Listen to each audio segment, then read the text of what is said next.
नमस्कार दोस्तों। एक बार माता लक्ष्मी भगवान विष्णु से मिलने के लिए जाती है और कहने लगती है, प्रभु, जब मैं आपसे मिलने के लिए आ रही थी तो मेरी नज़र मृत्युलोक पर पड़ी। वहां मैंने देखा कि 3 स्त्रियां जो आपस में सहेली थीं, उनमें से 2 स्त्रियां विधवा होकर दुखी जीवन जी रही थीं, जबकि एक स्त्री सुहागन होकर के अपने पति के साथ सुखी जीवन जी रही थी।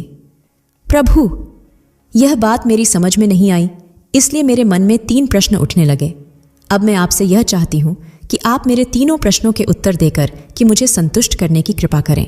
मित्रों, इस प्रकार माता लक्ष्मी की बात को सुनकर भगवान विष्णु कहते हैं, हे लक्ष्मी, तुम मुझे अपने तीनों प्रश्नों को बताओ। मैं तुम्हें तुम्हारे प्रश्नों के उत्तर देकर के पूरी तरह संतुष्ट करने का प्रयास करूंगा। अब माता लक्ष्मी कहती हैं, प्रभु, मेरा पहला प्रश्न है, कौन सी स्त्री समय से पहले विधवा हो जाती है? मेरा दूसरा प्रश्न है, कौन सी स्त्री को जीवन में कभी सुख नहीं मिलता? और मेरा तीसरा प्रश्न है, कौन सी चीज ऐसी है जो एक पत्नी अपने पति को मांगने से भी नहीं देती? मित्रों, इस प्रकार माता लक्ष्मी के प्रश्नों को सुनकर के भगवान विष्णु कहने लगे, तुम जिन स्त्रियों की बात कर रही हो, उनमें से 2 स्त्रियां विधवा होकर अपना दुखी जीवन जी रही हैं, और वहीं पर एक स्त्री सुहागन होकर के अपने पति के साथ में अपना सुखी जीवन जी रही है। तुम जानना चाहती हो आखिरकार ऐसा क्यों है? तो मैं तुम्हें एक छोटी सी कहानी सुनाता हूं। इस कहानी को बहुत ही ध्यान से सुना। आधी अधूरी कहानी सुनने वालों को आधा अधूरा ही ज्ञान प्राप्त होता है, जो जीवन में कभी काम नहीं आता, क्योंकि तुम्हारे तीनों प्रश्नों के उत्तर इसी छोटी सी कहानी में समाये हुए हैं। यदि तुमने ध्यान से सुना तो तुम्हारे तीनों प्रश्नों के उत्तर तो अवश्य मिलेंगे और तुम्हें संतुष्टि प्राप्त होगी। मित्रों, माता लक्ष्मी कहती है, प्रभु, मैं आपकी बात से सहमत हूं। आप कहानी शुरू करो। मैं कहानी को पूरी मन से सुनूंगी, और जब तक आप कहानी बोलेंगे तब तक मेरा मन किसी दूसरे स्थान पर नहीं जाएगा। तो मित्रों, कहानी शुरू करने से पहले मेरा आप सभी से अनुरोध है कि आप हमारे शिव महिमा उपाय YouTube चैनल को सब्सक्राइब अवश्य करें और कहानी के अंत तक बने रहें, क्योंकि आज की कहानी आपके लिए बहुत ही महत्वपूर्ण होने वाली है। तो चलिए आज कुछ नया सीखने वाले हैं। भगवान विष्णु कहते हैं, हे लक्ष्मी, सबसे पहले मैं तुम्हें उस स्त्री की कहानी सुनाता हूं जो सुहागन बनकर के सुखी जीवन जी रही है। जिस सुहागन स्त्री की तुम बात कर रही हो, वह स्त्री एक राजा के नौकर की पत्नी है, और जिस नौकर की वह पत्नी है, उस नौकर को अपनी पत्नी पर पूर्ण विश्वास और भरोसा है कि वह पतिव्रता है, जिसकी महिमा वह अपने साथियों में बार बार करता है। अब देखो, एक दिन की बात है। उस राजा के नौकर ने अपनी पत्नी की प्रशंसा इतनी की यह बात धीरे धीरे फैलते हुए राजा के दरबार तक पहुंच गई। फिर तो राजा ने अपने नौकर को बुलाया और उस नौकर से कहा कि तुम हर किसी से कहते हो कि तुम्हारी पत्नी पतिव्रता है। क्या वास्तव में आपकी पत्नी पतिव्रता है?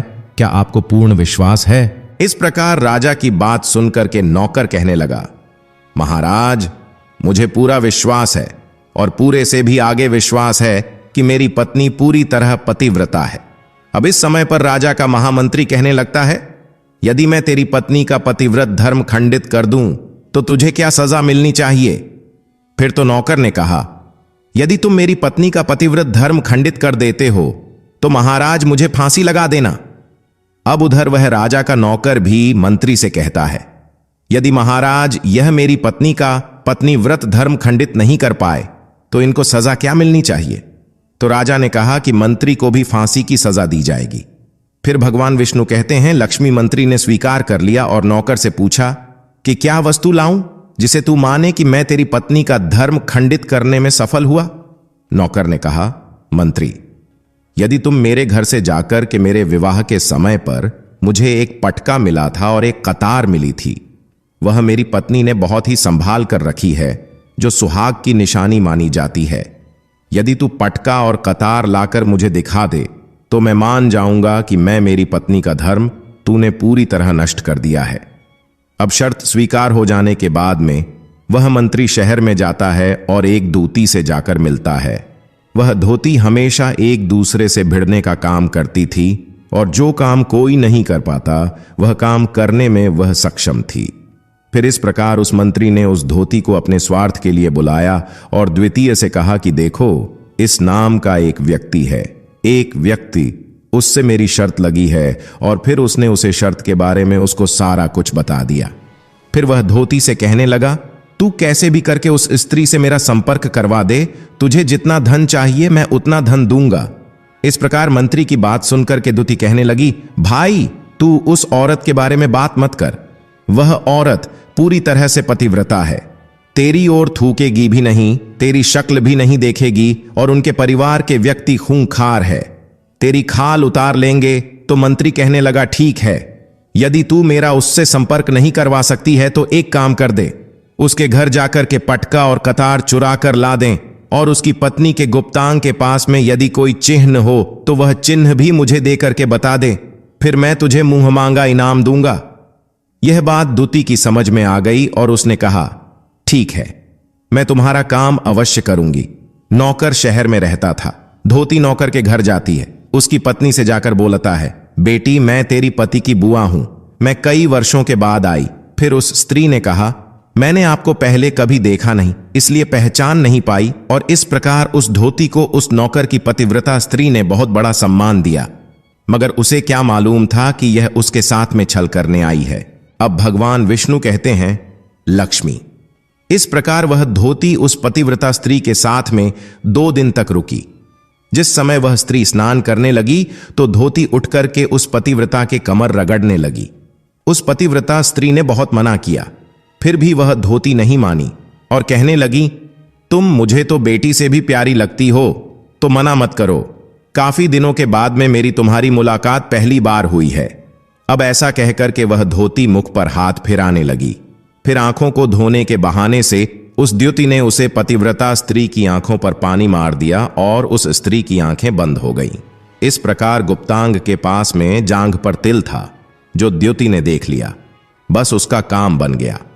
उधर स्नान करने के बाद में जब वह पतिव्रता स्त्री रसोई में खाना बनाने गई तो दूती को मौका मिल गया और उसने पटका और कटार उस नौकर के घर से चुरा ली और वहां से एकदम से भाग गई। और जाकर के दूती ने वह पटका और कतार मंत्री को दे दिए और उस पतिव्रता स्त्री के जांघ पर तिल की निशानी भी बता दी।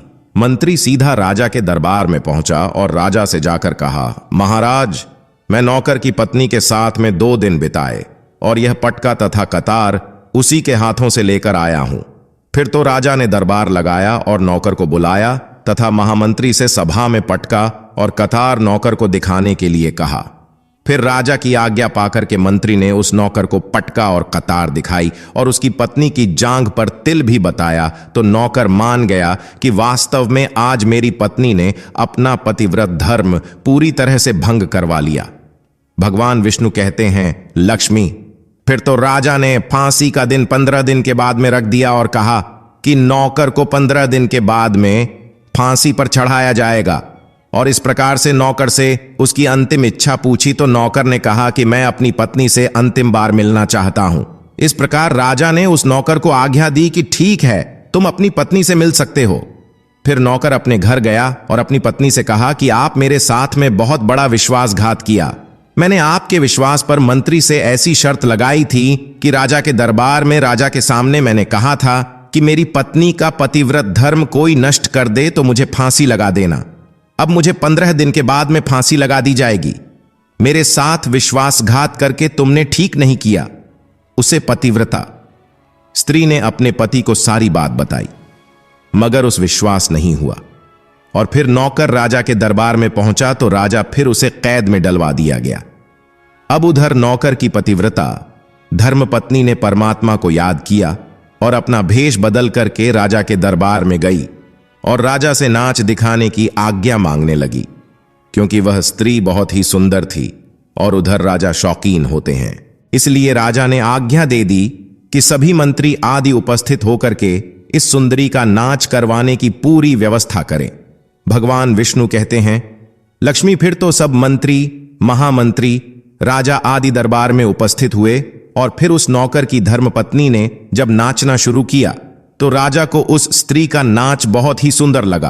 और फिर राजा ने कहा, तुम मुझसे क्या मांगना चाहती हो? तुम जो भी मांगोगे मैं तुम्हें वही दूंगा। फिर उस नौकर की पतिव्रता स्त्री ने कहा, महाराज, आपकी सभा में मेरा चोर है जिसने मेरे रुपये लिए थे मगर आज तक वापस नहीं दिए, उसे फांसी की सजा दे दीजिए। अब राजा ने कहा, ठीक है, बताओ मेरे दरबार में तुम्हारा चोर कौन है, उसका नाम क्या है, मैं उसको फांसी की सजा अवश्य दूंगा। भगवान विष्णु कहते हैं। फिर उस नौकर की पतिव्रता स्त्री ने कहा, महाराज, आपका मंत्री मेरा चोर है, आप इनको फांसी की सजा अवश्य दें। अब उधर जैसे ही मंत्री ने सुना कि यह सुंदरी मुझे अपना चोर बता रही है, तो मंत्री कहने लगा, महाराज, मैं कसम खाकर कहता हूं कि मैं इसका कभी कुछ नहीं चुराया है। मैंने इसे आज तक कभी देखा ही नहीं है, तो मैं चोरी कैसे कर सकता हूं? मैं आज तक इसकी शक्ल ही नहीं देखी है। अब भगवान विष्णु कहते हैं, लक्ष्मी, जैसे ही मंत्री ने कहा कि मैं सुंदरी की आज तक शक्ल ही नहीं देखी है, तो वह सुंदरी कहने लगी, महाराज, यह मंत्री मुझे जानता नहीं है, तो आप इससे यह पूछो, ये पटका और कतार कहां से लाया था? मैं उस नौकर की पत्नी हूं जो आपके यहां पर नौकरी करता है, और आप मेरे निर्दोष पति को फांसी चढ़ने वाले हैं। अब मैं आपको पूरी दस्त सुनती हूं। ये जो आपका मंत्री है, इसने मेरे पास में अपनी एक दूती को भेज करके मेरी जांघ के दिल का पता लगाया, और उसी ने यह पटका और कतार चुरा करके इसको ला करके दी। और आपके मंत्री के द्वारा भेजी गई धोती जब मेरे घर पर आई थी, तो उसने मुझसे कहा था कि वह मेरे पति की बुआ है और वह पहली बार आई है, इसीलिए मैं उसको पहचान नहीं सकी।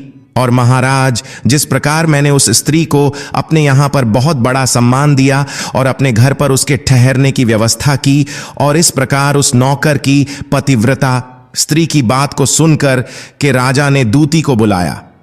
फिर उस द्यूति ने राजा को सारी सच्चाई बता दी, जिससे राजा ने उस नौकर को रिहा कर दिया और मंत्री को फांसी पर चढ़ा दिया। भगवान विष्णु कहते हैं, लक्ष्मी, इस प्रकार उस नौकर की पतिव्रता स्त्री ने अंत में राजा से कहा, महाराज, मैं अपने पति से बहुत प्यार करती हूं, मैं एक चरित्रवान स्त्री हूं, कभी भी मैं अपने पति का नाम तक अपने मुंह से नहीं लेती। भगवान विष्णु कहते हैं, लक्ष्मी, मेरी कहानी पूरी होती है। अब तुम अपने तीनों प्रश्नों के उत्तर सुनो।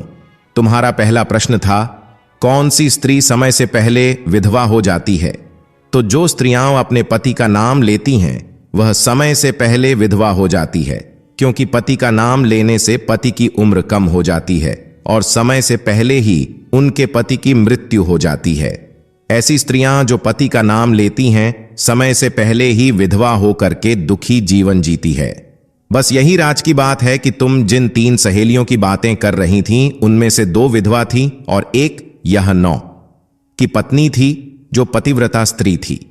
यह पतिव्रता स्त्री कभी भी अपने पति का नाम मुंह से नहीं लेती थी, और उधर वह 2 स्त्रियों जो विधवा होकर जीवन दुखी होकर जी रही है, वह हमेशा अपने पति का नाम लेकर ही बुलाती थी, जिसकी वजह से उनके पति की उम्र कम हुई, और फिर वह दोनों स्त्रियां समय से पहले ही विधवा हो गईं और आज वह दुखी जीवन जी रही है।